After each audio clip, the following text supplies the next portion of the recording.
So a friend of mine, his grandson works in the HVAC business, and recently he was up in a loft working hard, and somehow through his glasses, some of that fiberglass came in on the side.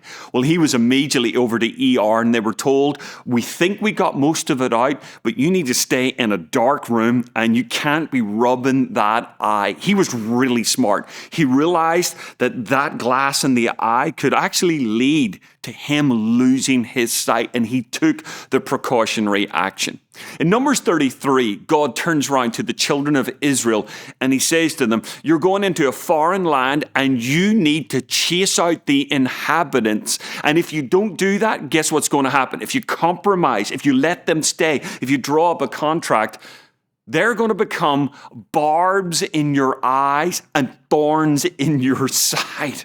What a great word picture God comes up with. Like, you're going to let them stay in the land, but they're going to be like something that just scratches your eye all of the time. They're going to skew your sight. They're going to be so annoying. And while you're rubbing your eye, guess what you're going to do? You're going to be rubbing your side as well, because they're going to be like thorns in the side. God was saying this: you need to take those enemies really seriously. In the New Testament, God pretty much says the same thing. Take sin seriously. Why? When we entertain sin, you know what? It just comes back to fight us and comes back to bite us.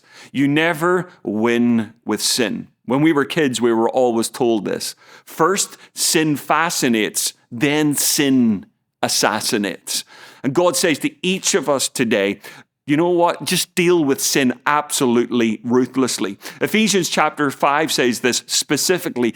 Don't even let there be a hint of sexual immorality. Never mind like getting involved. Don't even go near the edge. Don't mess about with anything in that area. Take sin seriously. Why? Because if we don't, it'll come back to haunt us. It'll be like a barb in the eye. It'll be like a thorn in the side. Why did God say these things? Because he wants you and I to inherit and to live in freedom. And when we entertain enemies in our lives, it is the absolute opposite. It infringes on all our God liberties and all of our freedoms.